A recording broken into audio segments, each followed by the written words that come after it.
Vous venez d'être la victime de l'une des techniques de manipulation marketing les plus puissantes qui soient. Comment une simple troisième option, que personne n'aurait choisie, peut-elle avoir un pouvoir si dévastateur sur notre jugement? Il vous donne l'illusion parfaite que le choix le plus cher était en fait votre idée. Oh là la communauté, comment allez-vous?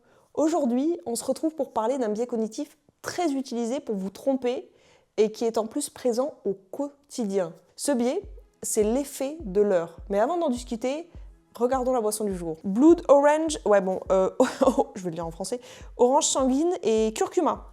Je suis bilingue en fait.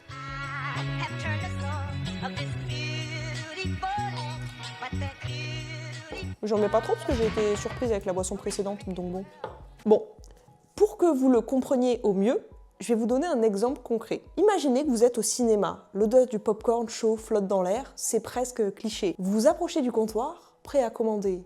Le vendeur vous sourit et vous montre les options. Il y a le petit pot de popcorn à 3 €, raisonnable, puis il y a le grand à 7 €. La différence de prix vous fait hésiter.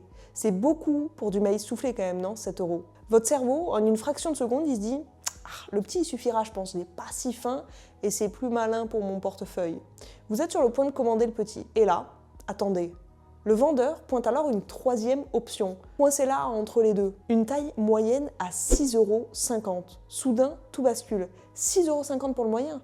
Mais alors pour seulement 50 centimes de plus, j'ai le grand ? Le grand format qui vous paraissait une folie il y a 30 secondes vous semble maintenant bizarrement être l'affaire du siècle, une aubaine. Le choix le plus intelligent que vous puissiez faire. Vous entendez votre propre voix dire « un grand popcorn s'il vous plaît » et en repartant, avec votre seau gigantesque, vous avez la banane. Vous avez l'impression d'avoir fait une super affaire, d'avoir été plus malin que le système. La vérité, vous n'avez pas été plus malin que le système. Vous venez d'être la victime de l'une des techniques de manipulation marketing les plus puissantes qui soient. Vous avez choisi la troisième option et je vais vous expliquer juste après pourquoi c'est celle-ci que vous avez choisie. L'idée, elle est simple. C'est un biais de décision qui repose sur l'introduction d'une troisième option, nulle, pour vous influencer à choisir entre deux vraies options. Alors, qu'est-ce que c'est au juste cet effet de l'heure?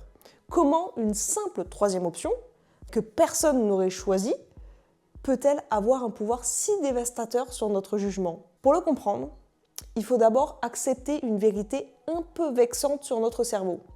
Il est foncièrement paresseux. Mais si vous suivez la chaîne depuis le début, ça, vous l'avez compris depuis longtemps. Il n'évalue presque jamais la valeur des choses de manière absolue. Notre esprit, c'est pas un ordinateur qui calcule la valeur intrinsèque de chaque produit. À la place, il fonctionne par comparaison. Il cherche constamment des raccourcis, des points de repère pour simplifier des décisions qui, sinon, seraient épuisantes. C'est là que le concept de dominance asymétrique entre en jeu. C'est en gros le nom barbare derrière l'effet de l'heure. Imaginez deux options. L'option A, appelons-la le concurrent. Elle est de bonne qualité et son prix est bas. L'option B, c'est la cible. C'est l'option que le vendeur veut vraiment que vous choisissiez. Elle est de qualité ou quantité supérieure, mais aussi bien plus chère. Face à ce choix, la décision est difficile. Qualité contre prix. Un dilemme classique. Votre cerveau doit bosser, peser le pour et le contre, économiser ou avoir un meilleur produit? Il n'y a pas de réponse évidente et par prudence, beaucoup de gens choisiront l'option A, c'est-à-dire l'option la moins chère. Introduisons maintenant l'option C, le fameux leurre. Ce leurre, c'est une option conçue pour être stratégiquement nulle. Ça veut dire qu'elle est clairement moins bonne que la cible, l'option B, tout en étant à peine moins chère, voire au même prix. Revenons du coup à notre popcorn. Option A, donc concurrent, petit popcorn à 3 €. Option B, la fameuse cible, grand popcorn à 7 €. Option C, le fameux leurre, popcorn moyen à 6,50 €. Le leurre, le popcorn moyen, est clairement moins intéressant que le grand. Pour à peine 50 centimes de plus, vous avez une qualité bien supérieure, ou une quantité plus supérieure. Le moyen est donc dominé par le grand. Que se passe-t-il dans notre cerveau? L'introduction de ce leurre, inutile d'ailleurs, change toute la dynamique. Avant, vous compariez A et B, petit vs grand, un choix difficile. Maintenant, votre cerveau se focalise sur la comparaison la plus facile à faire. Et la plus évidente, c'est celle entre le leurre, donc à 6,50 €, et la cible, donc le grand pot, à 7 €. Dans ce mini-duel, il y a un vainqueur par KO, le grand popcorn. C'est objectivement une bien meilleure affaire que le moyen. Et par un tour de passe-passe mental, votre cerveau étend cette conclusion à tout le choix. Puisque le grand est une meilleure affaire que le moyen, il doit être la meilleure affaire tout court, point barre. L'hésitation initiale entre le prix du petit et du grand s'évapore. La question n'est plus petit ou grand, mais quel est le choix le plus malin? Le leur a changé les règles du jeu. Il vous a donné une justification simple et puissante pour dépenser plus. Mais avant de continuer, pause boisson.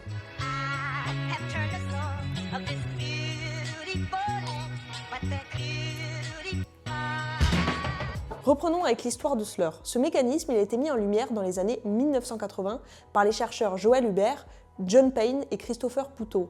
Leurs travaux ont prouvé que l'ajout d'une option peut, contre toute logique, augmenter la part de marché d'une autre option. Plus tard, les psychologues comme Dan Ariely ont popularisé ce concept avec des expériences aussi géniales qu'inquiétantes. L'un des piliers de leur travail, avec celui de Daniel Kahneman, lauréat du Nobel d'économie, est de nous montrer que nous sommes bien moins rationnels qu'on aime le croire. Kahneman explique ça avec deux systèmes de pensée. Le système 1, il est rapide, il est intuitif, il est automatique. C'est notre pilote automatique en gros. Le système 2, il est lent, réfléchi, analytique et demande un peu d'effort. L'effet de l'heure, c'est une attaque directe contre le système 1. Il lui sert sur un plateau une réponse qui semble logique, court-circuitant le système 2 qui lui aurait pu se demander « Attends, mais une minute, mais est-ce que j'avais vraiment besoin d'un grand pot de popcorn au départ ?» Ça, la réponse est souvent non, malheureusement. Mais le leur vous a fait oublier la question de départ. Il a remplacé le « de quoi ai-je besoin » par « quelle est la meilleure affaire ?» Et c'est là tout son génie. Il ne vous force pas la main. Il vous donne l'illusion parfaite que le choix le plus cher était en fait votre idée. Et une excellente idée d'ailleurs. Pour vraiment saisir la puissance de l'effet de l'heure, il faut se pencher sur l'étude qui l'a rendu célèbre, une expérience menée par le psychologue Dan Ariely sur ses propres étudiants du MIT, avec une offre d'abonnement du prestigieux magazine The Economist. Imaginons tomber sur cette page d'abonnement. On vous présente deux options. Abonnement web, seul 59 $. Abonnement web plus papier, 125 $. Que feriez-vous? C'est le dilemme classique, économie contre service complet. L'accès numérique est bien moins cher. La version papier a son charme, mais est-ce qu'elle vaut plus du double du prix vraiment? Ariely il a posé la question à 100 de ses étudiants. Résultat, 68% ont choisi l'option la moins chère, c'est-à-dire celle à 59 $ pour le web. Seuls 32% ont opté pour la formule combinée à 125 $. Un choix majoritairement guidé par le prix. Logique, vous allez me dire. Mais c'est là que ça devient fascinant. Ariely il a ensuite présenté une version un peu différente de l'offre à 100 autres étudiants. Cette fois, il y avait trois options. Abonnement web seul à 59 $, abonnement papier seul à 125 $, abonnement web plus papier à 125 $. Regardez bien, l'option 2, papier seul, pour 125 $ est complètement absurde. Pourquoi payer 125 $ juste pour le papier, alors que pour le même prix, on peut avoir le papier et le web? Personne ne devrait choisir ça. C'est notre leurre. Et effectivement, personne n'a choisi cette option. Personne n'a choisi le leur. 0%. Mais seulement 16% des étudiants ont cette fois-ci choisi l'abonnement web seul. Et une majorité écrasante de 84% a sauté sur l'option la plus chère, web plus papier à 125 $. Récapitulons. Sans le leur, la majorité choisissait l'option la moins chère, 68%. En ajoutant simplement une option que personne ne voulait, la majorité, donc 84%, a basculé vers l'option la plus chère. L'option la plus populaire est devenue la moins populaire et inversement. Qu'est-ce qui s'est passé dans la tête de ces étudiants? Le même piratage que pour le popcorn. Dans le premier cas, la comparaison est difficile. Le cerveau, face à l'incertitude, se replie sur l'économie, la valeur où il pense se moins se tromper. Dans le second cas, le leur offre une comparaison plus facile. Le cerveau se jette dessus. Dans ce duel, le choix est une évidence. Cette certitude, ce sentiment d'avoir fait un choix malin en écrasant l'option leur, contamine tout le raisonnement. L'étudiant a l'impression d'avoir gagné l'accès web gratuitement, alors qu'en réalité, il vient subtilement d'être poussé à dépenser 66 $ de plus que ce qu'il aurait fait sinon. Cette expérience, elle est fondamentale. Même si des études plus récentes ont montré que l'ampleur de l'effet peut varier, elle reste un cas d'école. Elle démontre que nos choix ne sont pas gravés dans le marbre. Ils dépendent entièrement du contexte de présentation. Celui qui décide des options que vous voyez a un pouvoir immense sur la décision que vous allez prendre. L'option leur n'est pas là pour être choisie, forcément vous l'avez compris. Elle est juste là pour vous faire choisir une autre option, autre chose. Si vous pensez que l'effet de l'heure se limite aux vieux magazines, détrompez-vous. Les entreprises les plus modernes du monde sont passées maîtres dans l'art de ce biais cognitif. Beaucoup d'entreprises l'utilisent, une grande partie. Et il n'y a pas de meilleur exemple que le géant de la tech, Apple par exemple. Apple ne vend pas que des produits, Apple vend des gammes de choix. Et ces choix sont presque toujours structurés pour vous pousser subtilement à monter en gamme. C'est une illustration quasi parfaite de l'effet de l'heure à une échelle massive. Prenons la gamme d'iPhone. Chaque année, vous avez une matrice de choix. Souvent un modèle standard, un modèle pro et des variations. On peut analyser cette stratégie de plusieurs manières. Le leurre de stockage, par exemple, c'est un classique. Prenez un iPhone Pro, 128 Go à 1200, 256 Go à 1330, 512 Go à 1580. Ici, le modèle 128 Go peut être perçu comme un leurre. La faible capacité pour un appareil pro qui prend des photos et des vidéos très lourdes le rend peu pratique. Le client se dit « acheter un téléphone pro pour être limité par le stockage, c'est bête quand même. Pour à peine plus cher, je double la mise avec 256 Go. » C'est ça le choix logique. Apple vient de vous faire dépenser 130 € de plus que le prix d'appel du Pro, qui vous semblait déjà à la base très élevé. Le génie de cette approche, c'est que vous avez l'impression d'être aux commandes. Vous avez analysé, identifié les limites, fait un choix éclairé. En tout cas, vous avez l'impression. Mais chaque étape de ce choix éclairé, il a été méticuleusement scénarisé. Maintenant que vous avez la clé, vous allez commencer peut-être à avoir l'effet de l'heure d'ailleurs un peu partout, bien au-delà du marketing. Personnellement, après m'être renseigné sur cette vidéo, je vous assure que je suis en mode radar. Commençons par exemple par le restaurant. Vous ouvrez la carte des vins, il y a des bouteilles à 25 €, 35, 45 €. Et puis tout en bas, il y a une petite bouteille à 250 €. Votre première réaction est un petit rire, d'abord, pour commencer. Qui achète ça? Presque personne, d'ailleurs. Ce vin n'est pas là pour être vendu. C'est un leurre, ou plus précisément un point d'ancrage. Sa simple présence redéfinit votre perception de ce qui est cher. La bouteille à 45 € qui vous semblait peut-être un peu chère à la base, paraît maintenant tout à fait raisonnable. Et ça va plus loin. Des recherches en psychologie ont montré que des effets de contexte similaires peuvent influencer nos jugements sur l'attractivité. Dans une expérience en laboratoire, voir un visage à côté d'un autre visage similaire mais légèrement moins attirant peut rendre le premier instantanément plus désirable. Le leurre moins attirant sert de faire valoir en gros. Ces exemples nous montrent que ce n'est pas qu'une astuce de vendeur, c'est une faille dans notre système de décision. C'est basé sur notre dépendance à la comparaison tout simplement. Alors, est-ce qu'on est condamné à être des marionnettes? Oui. On est condamné. Non, c'est faux. Non, on n'est pas condamné. La meilleure arme contre un piratage, c'est de connaître le code. Tout simplement.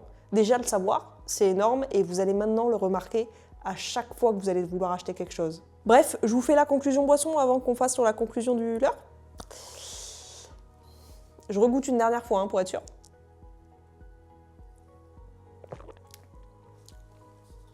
Ça a goût. Vous savez, je sais pas si vous avez déjà pris ça quand vous étiez jeune, ou même maintenant d'ailleurs, je vous dis quand vous étiez jeune. Ça a goût de... Vous savez le truc là qu'on faisait fondre dans l'eau, là, l'orange, là, c'est peut-être pour la vitamine C, je sais pas, je me souviens plus de pourquoi je prenais ça. Peut-être que mes parents me droguaient, c'est fort probable. Mais c'est bizarre, je dormais pendant 3 jours après. Peut-être un indice. Non. Donc vous savez les petits trucs là qui effervescents que vous mettez dans l'eau qui ont un goût fort d'orange chimique horrible? C'est ça. C'est globalement pour moi... Ça m'a rappelé des souvenirs de quand j'avais moins de 10 ans, quoi. Bref, je n'aime pas du tout. C'est terrible. En ce moment, j'ai l'impression de goûter que des boissons dont je ne suis pas fan. Alors là, soit je suis difficile, soit c'est terriblement chimique et it's pour ça. Je mettrais un 4 sur 10. Je suis pas fan. Vraiment, fort chimie, orange, ça me... On va regarder juste la compo. Imaginez, il y a écrit vrai orange, bio, du verger d'à côté. Ça m'étonnerait. Boisson pétillante à l'orange sanguine avec du curcuma et un soupçon de cayenne. Eau gazéifiée, jus de fruits à base de concentré, pomme, citron vert, orange sanguine, 1%. Pour une truc à l'orange sanguine, c'est parfait. Arôme, donc curcuma et piment, et extrait de carotte pourpre. Bon, écoutez, je sais pas ce qui donne le goût, mais j'aime bien. Ils savent vraiment jouer sur le marketing. Certifié, corporation, only 32 cal. Ouais, non, bon, je suis pas fan, mais écoutez, peut-être que vous le saurez. Bref, ce que j'aime avec ce genre de biais, c'est qu'il nous rappelle qu'on n'est pas si rationnel qu'on aime le croire. La plus grande leçon n'est donc pas que nous sommes manipulables, vous en doutez, c'est que la conscience est notre super pouvoir. En comprenant les mécanismes de ce biais, on ne subit plus, on peut agir plus facilement en tout cas. On devient capable de reconnaître le jeu et de décider si on veut y jouer ou non. La prochaine fois donc que vous ferez face à un choix et qu'une ligne des options vous semblera être une évidence, une affaire un peu trop belle pour être vraie, prenez une seconde, respirez et demandez-vous où est le leur, parce qu'il y en a souvent un. Je vous laisse me dire en commentaire si vous connaissiez ce biais et si vous l'avez déjà remarqué dans votre vie. Et en attendant, n'hésitez pas à partager vos propres petites astuces anti-leurre, ça peut toujours servir et je suis très curieuse de les voir. Comme d'habitude, je vous récupère pour vous dire au revoir. Et bien écoutez, on se fait le gros bisou et on se dit à dimanche prochain. Gros bisous.